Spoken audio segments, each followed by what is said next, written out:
Olá meus amigos, tudo bem? Muito bem, eu estou de volta aqui com um TV Corrida especial. É um TV Corrida caseiro, né? Porque a gente não tem mais estúdio, nós não estamos mais num canal de televisão, estamos apenas aqui, eu e você aí de casa. E seguindo as recomendações que vocês mandaram nos comentários do YouTube ou mesmo nos comentários do meu site joseinácio.com, do post do vídeo passado com análise dos testes de pré-temporada, eu resolvi fazer este vídeo. Primeiro, vamos deixar algumas coisas claras. Prometo a vocês fazer vídeos semanais, como esses, para falar sobre Fórmula 1 e automobilismo em geral. E sempre que vocês tiverem uma opinião, uma sugestão, uma dica, olha, Inácio, está muito comprido, está muito curto, algum assunto que vocês queiram que eu aprofunde, mandem nas suas sugestões.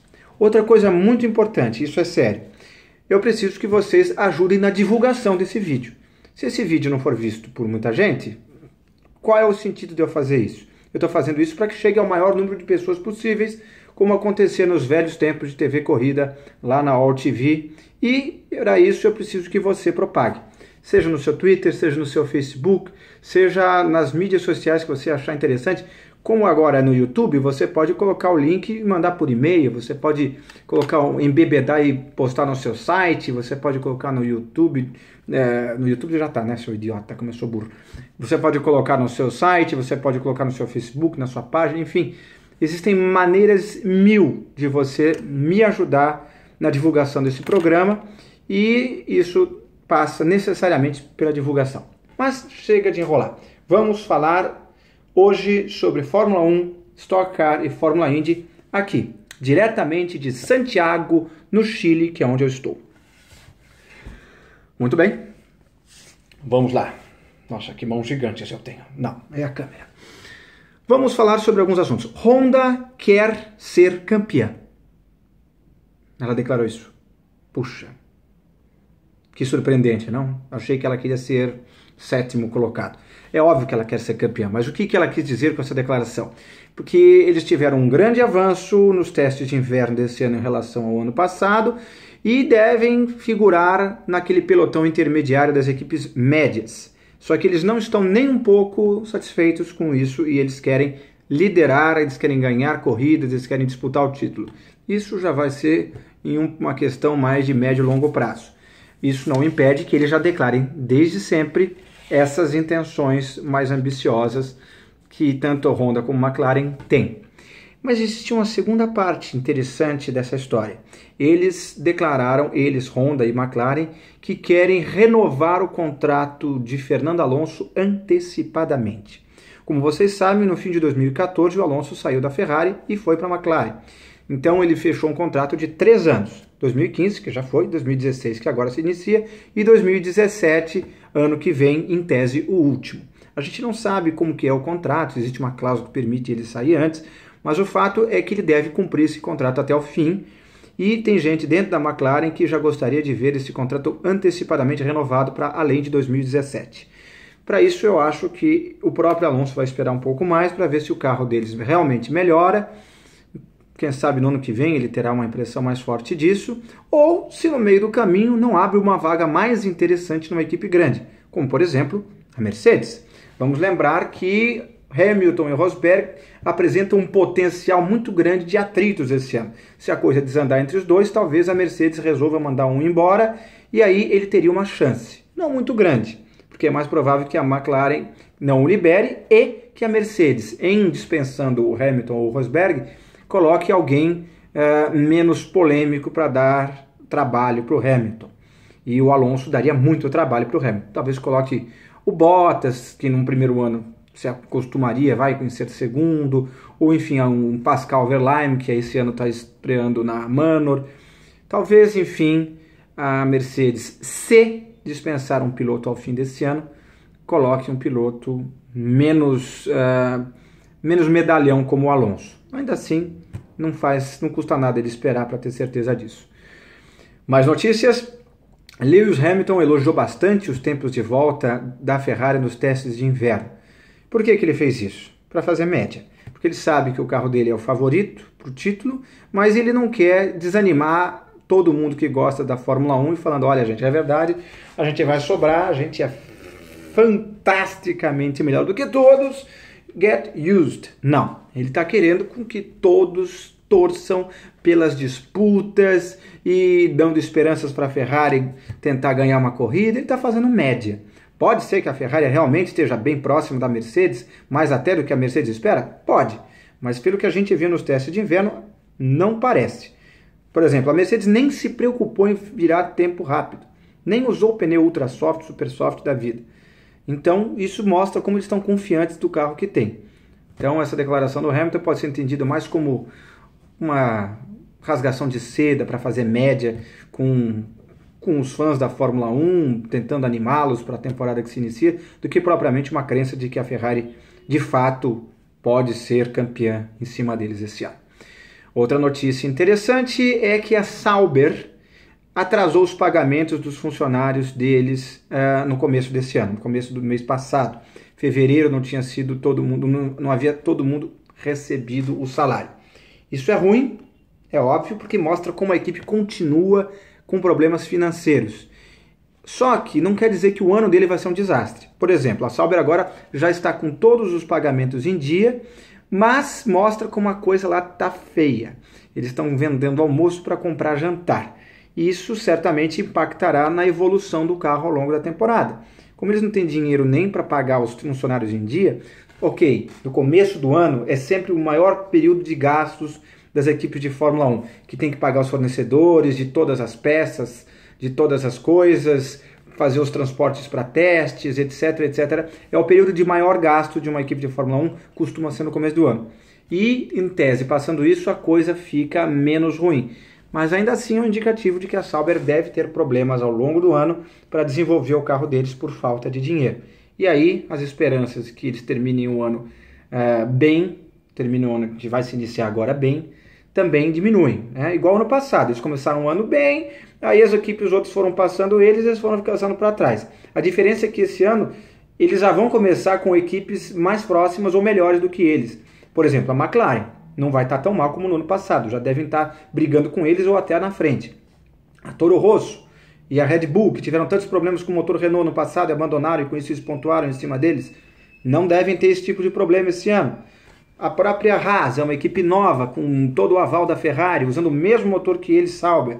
Não vai ter vida fácil. A Renault, que tropeçou no ano passado, na Lotus, que tropeçou no ano passado com alguns problemas de confiabilidade, esse ano não vai ter tantos problemas nesse sentido. Enfim, o ano já começa difícil para a Sauber pela maior concorrência de equipes rápidas e caminha para terminar um ano ainda mais difícil para eles se eles forem ficando para trás no desenvolvimento. Deus queira que não. Helmut Marko, o conselheiro da equipe Red Bull, desceu a lenha indiretamente em seus pilotos. Ele declarou que se eles não renderem o esperado, eles poderão perder suas vagas.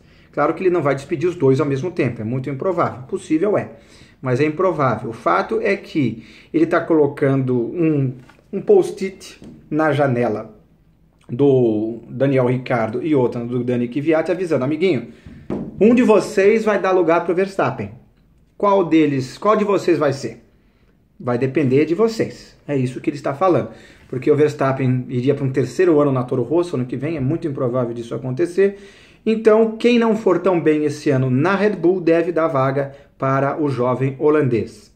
Então, eles estão colocando bastante pressão na dupla Ricciardo-Kvyat para que eles rendam muito bem e só um ano milagroso dos dois, onde os dois ganhem tudo e mostrem um talento fantástico e completamente iguais, é que eles não seriam dispensados. A tendência é que um deles, pelo menos, seja mandado para casa. O Kvyat, o Ricciardo já ganhou corrida, o Kvyat ainda não, porque também não teve chance, porque quando ele entrou na equipe, a equipe era uma bomba. Mas vamos ver esse ano quem é que vai sobreviver na dança das cadeiras particular da Red Bull. O GP Brasil está ameaçado, outro ponto. Li naquele site inglês da Sky F1 que o Bernie Ecclestone ameaçou a continuidade do GP Brasil. Não é a primeira, nem a segunda, nem a 10ª vez que o GP Brasil se vê ameaçado por uma forma ou outra. É mais uma forma do Bernie Ecclestone colocar pressão nos organizadores do GP Brasil para que eles paguem o quanto o tio Bernie quer. e está mais difícil pagar esse ano. Por quê? Porque o dólar disparou e com isso todos os ganhos que as equipes, que a parceira da Fórmula 1 aqui no Brasil, que é a própria Rede Globo, a Prefeitura, enfim, a International Promotions, que tem para pagar esses valores para o Bernie, é em real. E aí uma coisa que arrecada, sei lá, a tarifa que o Bernie tem que receber, incluindo todos os direitos, camarotes, o diabo 4, vamos supor que seja 50 milhões de dólares. Não estou dizendo que é isso, pode ser 30, pode ser 20. Vamos fixar em 20, vai. Vamos supor que ele tem que receber 20 milhões de dólares. Até no passado, paga 20 milhões de dólares, você precisava de mais ou menos uns 55, 60 milhões de reais. Esse ano é quase 80. Quer dizer, você precisa ganhar mais dinheiro em real para pagar o mesmo em dólar. Tá mais difícil mesmo. Você mesmo sabe porque você não está viajando para os Estados Unidos, porque você sabe que o dólar está caro. É a mesma matemática, só que com centenas de milhões de reais. Ou dezenas, pelo menos. Então está mais difícil, está sob pressão. Essa publicidade da situação financeira do GP Brasil é uma maneira que o próprio Bernie encontra de pressionar os parceiros para pagar as suas contas e facilitar a vida dos parceiros aqui no Brasil para pedir dinheiro de repente para o governo. Falei, olha governo, você está vendo? O Bernie está ameaçando, vai cortar nosso GP, precisamos da ajuda de vocês.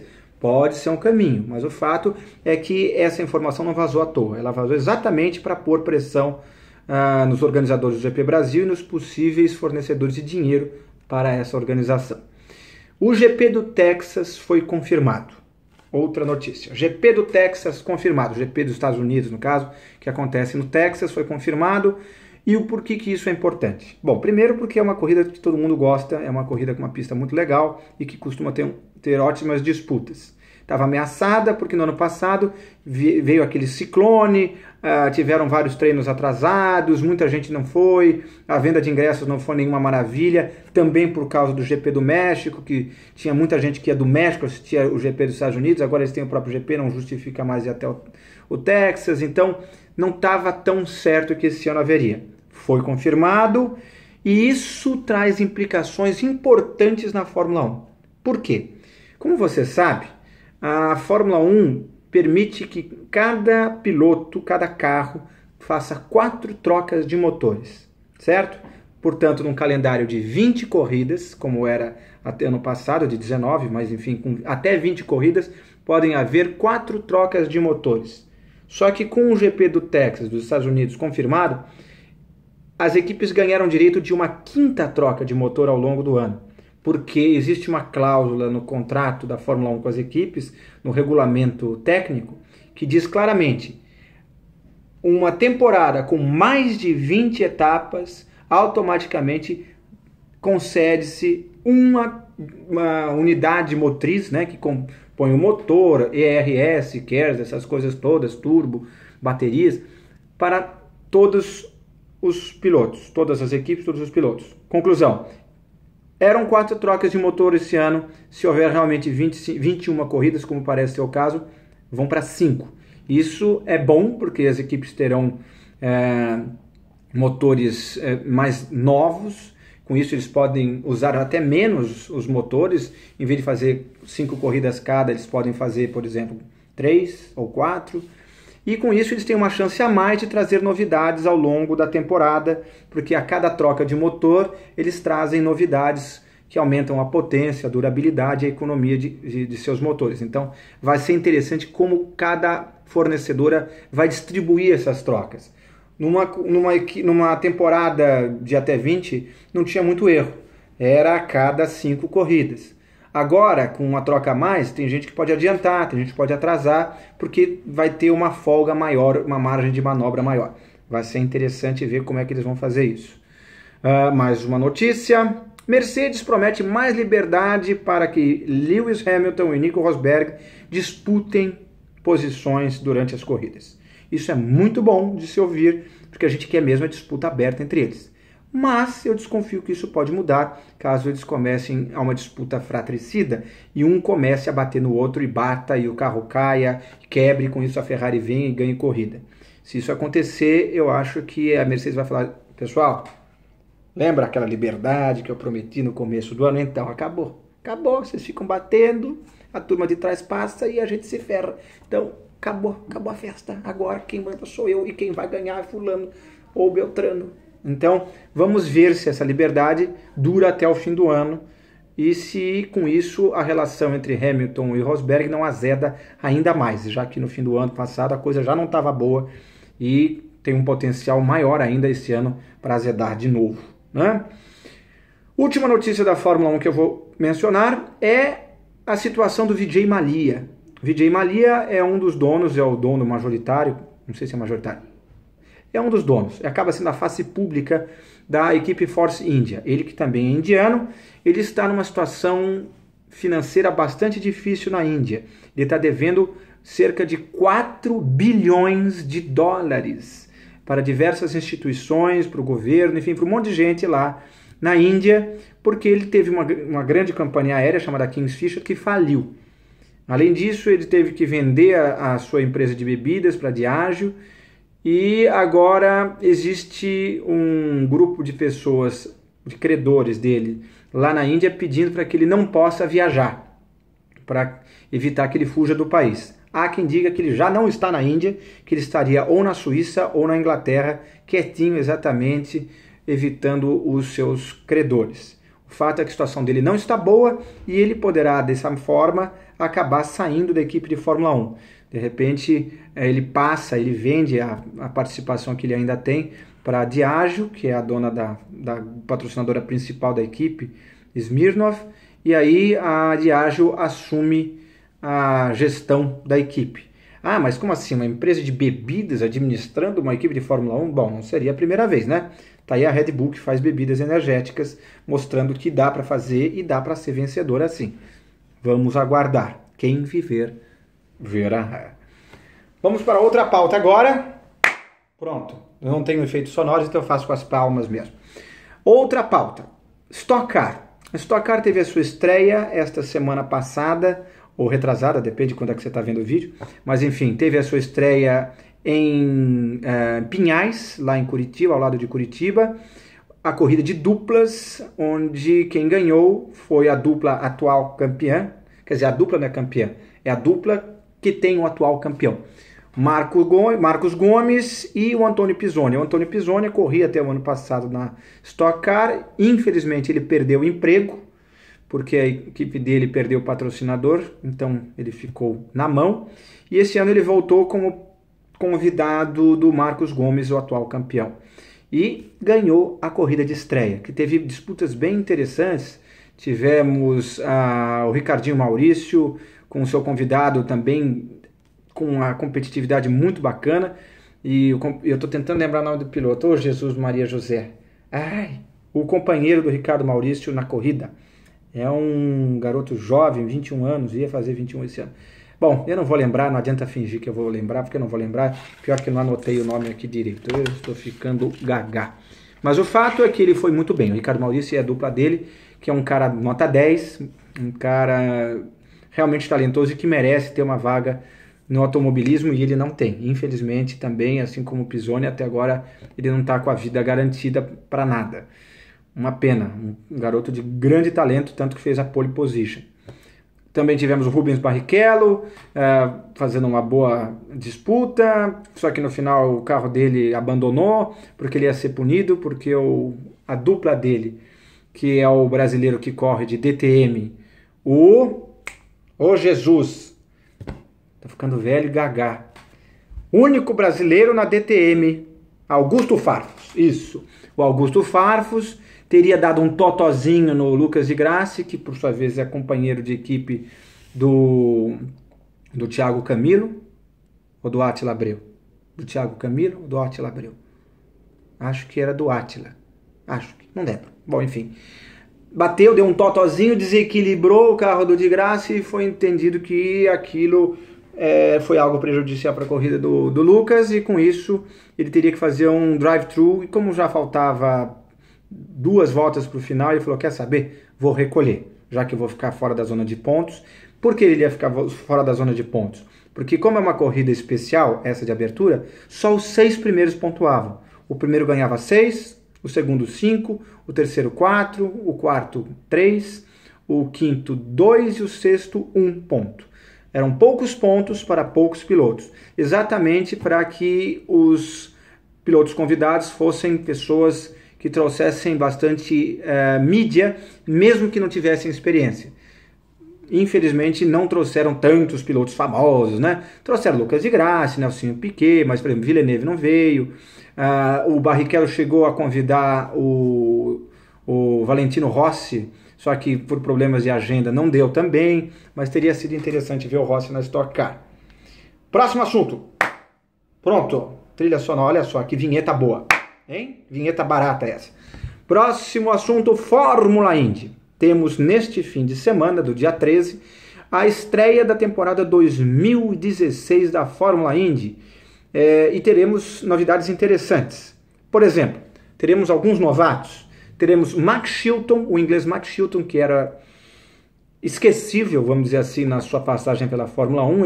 Ele correu pela Marussia e lá não fez nada demais. Nada demais. Inclusive, sempre apanhava do cronômetro do seu companheiro de equipe, o Júlio Bianchi. Ele nunca mostrou grande velocidade e talento, mas ele sempre teve dinheiro. Tanto que ele está agora na Fórmula Indy como titular apenas da equipe Ganassi, atual campeã. Vamos ver o que ele pode fazer. Outro nome que também era uma promessa para a Fórmula 1, também correu na Marussia, no caso mais Manor, já tinha mudado de nome no ano passado, embora não todas as corridas, mas esse sim era uma aposta maior de talento, era o norte-americano Alexander Rossi. Vou fingir que estou lendo, não, estou lendo mesmo, aqui minha colinha. O Alexander Rossi, que vai correr pela equipe Andretti. Esse sim vale a pena ficar mais de olho ainda até do que o Max Chilton, porque ele é tido como mais talentoso. E está numa equipe boa, que é a Andretti, com motor Honda. Vamos ver o que é que ele faz. O terceiro novato, digno de nota, vamos dizer assim, é o Conor Daly, que é um inglês e vai correr na equipe Dale Coyne. Uma equipe pequena, mas ainda assim vale a pena a gente ver o que é que ele vai ser capaz de fazer. Existia a possibilidade do Pastor Maldonado correr da Fórmula Indy esse ano também. O esquema seria um rodízio com Ed Carpenter, da equipe Carpenter, porque o Ed Carpenter é especialista em pista oval. E ele só quer correr nas ovais. E aí ficaria os circuitos mistos, os circuitos de rua, para um piloto que tem mais expertise nessa área. Ano passado foi o Mike Conway, esse ano poderá ou poderia ser o nosso querido Pastor Maldonado, mas para isso ele tem que ter dinheiro. E como ele não tinha dinheiro para manter a vaga dele na Fórmula 1, por isso ele perdeu a vaga dele na Renault para o Magnussen, talvez ele também não tenha para a Fórmula Indy. Claro, os valores para correr na Fórmula Indy, ainda mais meia temporada e numa equipe que não é tão grande como a Red Carpenter, é significativamente menor do que o valor que ele teria que correr na Fórmula Indy. Na Fórmula 1 ele tinha que gastar, acho que o pessoal falava em torno de 30 milhões de dólares, outros 30 milhões de euros. Para correr meia temporada pela equipe do Ed Carpenter, talvez seja um décimo disso. Talvez sejam 3 milhões de euros, até um pouquinho mais, talvez, mas seria muito menos. A questão é, será que a PDVSA, a petroleira venezuelana, que sempre bancou ele, teria dinheiro para isso? Mesmo sendo menos, é bastante. Então, vamos ver se isso sai do papel e se o Maldonado vai realmente conseguir a sua vaguinha lá. Novas atualizações nos kits aerodinâmicos da Fórmula Indy. Pequenas e sutis modificações no kit da Chevrolet e no kit da Honda. Nada muito gritante. Você vai, por exemplo, ver que as asas traseiras que ficavam atrás dos pneus dos carros da Chevrolet, esse ano foram redesenhados. Algumas sutilezas também no aerofólio dianteiro, na asa dianteira, mas bem sutil. Mas ainda assim, novidades, vamos ver se com isso dá uma equiparada melhor, porque no passado os Chevrolet estavam sobrando e os Honda tinham dificuldades. Vamos ver se esse ano a coisa dá uma nivelada e todas as equipes ficam competitivas. Outra novidade, na verdade não é uma novidade, né, uma modificação, é o push to pass. Assim como na Fórmula 1 existe a asa móvel para facilitar a ultrapassagem, na Fórmula Indy, os pilotos têm um número determinado, é limitado, acho que são 15 push to pass ao longo da corrida, onde por 15 segundos ou 10 segundos, acho que são 10 push to pass de 15 segundos. São 10 push to pass de 15 segundos, acho que varia o número de push to pass conforme a corrida. Eles ganham 40 cavalos a mais, eles liberam uma potência maior do turbo. Só que em algumas pistas isso não estava sendo suficiente para garantir uma ultrapassagem. Os carros às vezes nem conseguiam chegar de fato no carro da frente. Então esse ano o push to pass aumentou de 40 cavalos para 60. Então deve ser interessante a gente ver o acionamento do push to pass, tanto para quem vai atacar quanto para quem vai defender. E quem viver, verá como ficará. Meus amigos, era isso que eu tinha para falar. Espero que vocês tenham gostado do vídeo. E difundam o nosso vídeo. Espalhem, compartilhem, copiem aqui embaixo a senhazinha bonitinha, o link para colocar no seu site, no seu Facebook, no seu Twitter, no seu e-mail. Manda e-mail para os amigos, olha que coisa legal, bacana, tal. E você que está ouvindo só o áudio, num formato podcast, também muito obrigado pela sua presença. Também peço que você divulgue e mande sugestões. O que você gostou, o que você não gostou desse nosso novo formato do TV Corrida edição 4ª, edição caseira, né? Aqui diretamente de Santiago, no Chile, dessa vez. Um grande abraço e até semana que vem. Tchau!